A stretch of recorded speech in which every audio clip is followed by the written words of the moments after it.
ठीक है यार देख, मेरे लिए तो I am a huge Nolan fan, तो मुझे तो बहुत ही ज्यादा अच्छी लगी।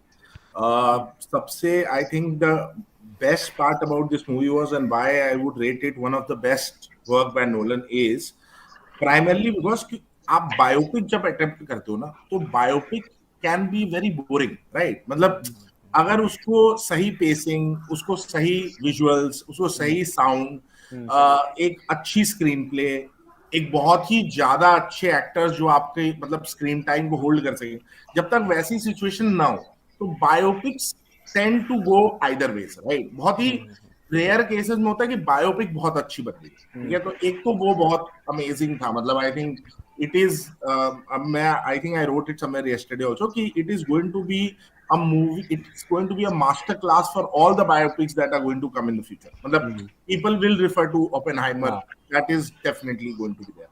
So I think from that standpoint it is great. दूसरा कि यार मतलब अब चाहे एक्टिंग की बात करो, I think the biggest surprise for everybody would be Robert Downey. Because amazing role और बहुत ही जबरदस्त टाइप का जो एक उसके अंदर मतलब जो सेंस ऑफ जेलेसी है, I don't know how much spoilers are okay with you guys. It's fine. But yeah, so the sense of jealousy that he had and the way he was framing it, saying कि यार वो actually भला कर रहा है दुनिया का, but the whole idea was he was just jealous of the achievements of Mr. Oppenheimer, and that is the whole reason why he went against him and everything else. और ये भी था कि ट्रेलर में रॉबर्ट डाउनी का ही सबसे कम part दिखाया गया था amongst all the prominent characters. In fact, मुझे थोड़ा मैट डेमन का यार मतलब I was expecting lot more.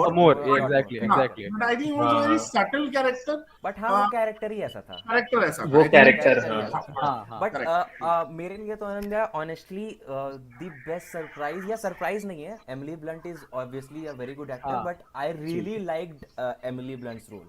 मतलब कैसे उसके कैरेक्टर में मुझे लिटरली लेयर्स दिखे जो कि बाकी के कैरेक्टर्स में नहीं थे, और उसका स्क्रीन टाइम भी बहुत कम था, and still she had an impact on the movie. Impression काफी लॉन्ग लास्टिंग छोड़ गई कम स्क्रीन टाइम में, बिकॉज हम लोग पिक्चर पूरी ओपेनहाइमर पे है, और फिर Robert Downey Junior being a big star and then Matt Damon being a big star, focus थोड़ा शिफ्ट हो सकता है, but Emily Blunt also played a very good role I think. But हाँ, जैसे अनन्या ने कहा कि अनन्या से मेरे थोड़े व्यूज डिफरेंट हैं। जैसे I was not going into this movie thinking that it was a documentary.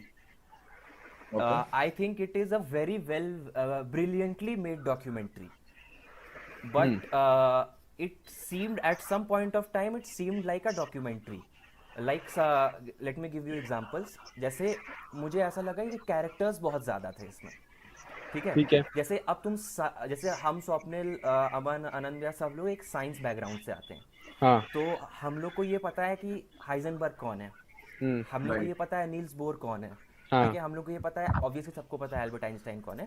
But हाँ, मेरा एक पॉइंट है, तो अब ऐसे जब आप कैरेक्टर्स इंट्रोड्यूस कर रहे हैं ना, और उसके ऊपर से और 10 कैरेक्टर्स हैं, ठीक है? तो it's very hard to keep up with the names, ठीक है? फर्स्ट पॉइंट, ठीक है? सेकंड पॉइंट मेरा मतलब हमारे लिए हार्ड नहीं था, जनरल ऑडियंस के लिए मतलब हाँ, बट इसमें कर क्या सकते हैं वो नहीं, पर मेरा पॉइंट ये भी है ब्रो कि जैसे तुमको उसमें बहुत इंपॉर्टेंट चीज ये थी कि थोड़ा सा सिंप्लीफाई किया जा सकता था उसको। यार अमृतांश, एक मतलब I would counter argue here, क्योंकि पहले तो जो सब्जेक्ट मैटर है ना वो सीरियस है, ठीक है? मतलब आप उसको जो है सिनेमैटिक बनाने के चक्कर में you can not lose the relevance of the entire topic, right? मतलब and there were people involved, मतलब there were inspirations that J. Oppenheimer had. His entire meeting with even the whole Albert Einstein episode, वो सब कुछ बहुत relevant, really beautiful, मतलब it was I think one of the ending was crazy, highlights of the movie। हाँ, जबरदस्त है। but the whole idea is कि यार अगर वो तुम नहीं दिखाओगे ना, तो मतलब आई थिंक मेरे लिए engaging ही यही पॉइंट था कि यार you know now comes the whole mention।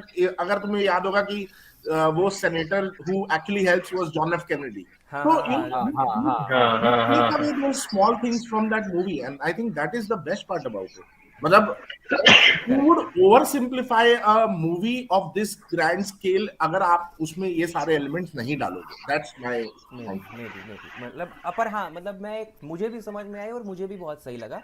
But मेरा पॉइंट ये है कि बीच में वो characters it was really hard to keep up with the characters because I went with some of my friends who are not really movie lovers और they are हाँ just going for the hype.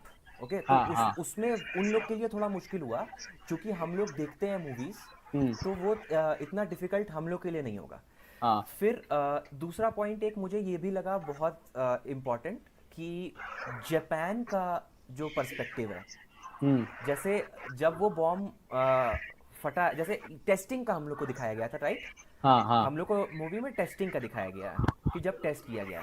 But जब Japan का में bomb वाला वो हुआ और ये सारी चीज़ें हुई तो एक जापान का भी टेक दिखाना चाहिए था. आई एम नॉट सेइंग कि वो लोग दिखा दो. It was a beautifully shown scene जो जिसमें वो स्पीच दे रहा है और फिर वो ब्लर हो जाता है और फिर वो उसके मतलब और फिर वो जो अच्छा मुंह से इस चीज पे हम मतलब मैंने देखी नहीं है बट तुम जो कह रहे हो जापान का पर्सपेक्टिव हाँ वो मूवी का पार्ट हो सकता था बट जैसे वो पता है ना ब्लैक एंड व्हाइट वाले सीन्स थे और फिर हाँ कलर्ड हाँ वाले हाँ सीन्स करेक्ट थे. करेक्ट करेक्ट ठीक है वो एक सब्जेक्टिव और ऑब्जेक्टिव व्यू के टर्म्स में उस मूवी को दिखा रहे थे. तुम जो पॉइंट कह रहे हो कि हाँ वो एक डॉक्यूमेंट्री टाइप थी वो ये पॉइंट से भी प्रूव होता है कि सब्जेक्टिव ऑब्जेक्टिव वे में आप मूवी को दिखा रहे हो तो वो एक डॉक्यूमेंट्री के दिखाने का तरीका है. बट वो जापान वाला पर्सपेक्टिव में भी इसलिए नहीं है क्योंकि वो पर्सपेक्टिव से मूवी को चलाना ही नहीं था उन्होंने ब्लैक एंड हाँ व्हाइट मतलब ऑब्वियसली सीन्स क्योंकि शूट किए देखो थे देखो फर्स्ट नाम ही पर्सन वही व्यू दिया में. है ना उस नाम ही ओपेनहाइमर है ठीक है. सही बात है. तो हाँ हाँ नाम उसी के पर्सपेक्टिव से मतलब मूवी उसी मतलब के पर्सपेक्टिव से हाँ बनी मतलब है. लोग ये भूल जा रहे हैं कि इंसिडेंट से ज्यादा एम्फेसिस आदमी पे दिया गया ओपेनहाइमर है. आदमी पे पे है. दिया गया ये है. हाँ एक्चुअली मैं इस चीज में तुम लोग को बताता हूँ. मतलब वो सीन क्या था. ठीक है आई वुड अग्री. मतलब उस पूरी मूवी का I think that was the most brilliant scene. ठीक ब्रिलियंट है है brilliant. And to a point where in it actually felt like a horror movie. Correct the correct whole point यहाँ पर वो हाँ नम हो जाता है ना.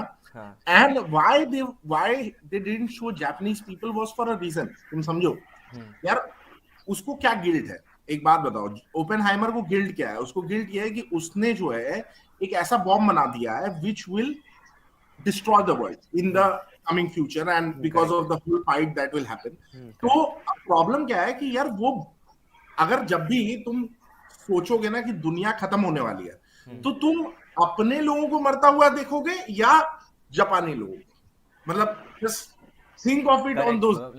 मतलब ना गजब ये तो वो हाँ ये तो पर्सपेक्टिव वो ये काफी देखता था करेक्ट कि पॉइंट. अमेरिकन्स मरेंगे. मतलब eventually what he has done Japan में जो होना था हो गया.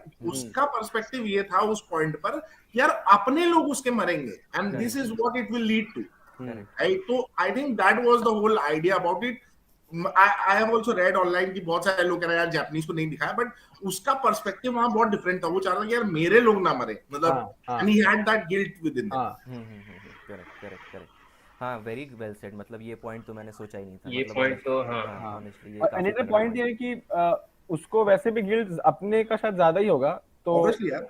हाँ तो वही मतलब हाँ तो एक ये वे का सोचने का बड़ा और अच्छा मतलब तरीका है. वो सीन भी काफी तगड़ा था जब जो ओपेनहाइमर ने बॉम्ब बना दिया था और मैट डेमन का कैरेक्टर अब बॉम्ब लेके जा रहा रहता था यार ठीक है और वो कहता है कि अब बताओ क्या करना है इसका ठीक है तो कहता है बेटा अब तुम्हारा हो गया अब तुम्हारा हो गया वॉशिंगटन चले गए थे रहने दो. तो कह रहा है रुको अब तुम खाना वाना खाओ यहाँ पे तुमको यहाँ पे नहीं, कोई तुम तो मस्ती करो तुम अपना काम कर दियो. Correct. और हाँ मतलब तो वो तो गुड सुन के पॉइंट तो मतलब हाँ अच्छा इंटरेस्टिंग ही पॉइंट. लग रही है. अच्छा मेरा एक क्वेश्चन है जैसे बताओ. जैसे मेन रोल पे अपने एक थोड़ा बात करते हैं कि Cillian Murphy was a justified role और नॉट क्योंकि पहले नोलन की प्रेफरेंस थी अपने वेंजेंस भैया. ठीक है वेंजेंस पहले उन्होंने सोचा था रॉबर्ट अच्छा पैटिंसन को लेंगे. पैटिंसन ठीक है नहीं हाँ हम एक अरे हम पहले एक ये बात साला बोल रहे हर हैं चीज तो में बैटमैन ले आता है हर जगह अरे नहीं भाई भाई हाँ, अरे बताओ यार बताओ. ठीक है बैटमैन ले आ रहे हैं बट हाँ. नोलन ने एक इंटरव्यू में कहा था कि पहले हमने सोचा था रॉबर्ट पैटिंसन को लेंगे बट वो बहुत बिजी है आजकल तो फ्री नहीं था तो हमने इसको लिया. ठीक है तो मेन रोल पे बात करो कि उसका जो क्योंकि पूरे time most of the time तो स्क्रीन प्ले सिलियन मर्फी ने खाया है. नहीं उसका role role I don't think there's a comparison. Cillian Murphy अच्छा. is नहीं कंपैरिजन नहीं कर रहे हैं हम कह रहे हैं वो रोल तुम्हें हाँ, देख हाँ, के मतलब हाँ तुम्हें परफेक्ट है मतलब जस्टिफाइबल के भी ऊपर था वो मतलब हाँ ऐसा था। मतलब maybe there were shades of Peaky Blinders जब वो सिगरेट पी रहा था या हाँ। जब वो हैट लगाया हुआ था, बट वो क्योंकि हम लोग देखे तो हम लोग ढूंढ देते शायद वो उस हाँ, बट वो character हाँ, ये भी हो सकता है, बहुत हाँ। ही अच्छी एक्टिंग की, मतलब मेरे हाँ। हिसाब से तो मतलब ऑस्कर कि वो nominations के गिल्ट लिए दिखाने का जा रहे तरीका हैं। सही था हाँ, नहीं ऑस्कर था, नॉमिनेशन 100% प्रॉपर जाएगी। एक्टिंग वाइज चीजें।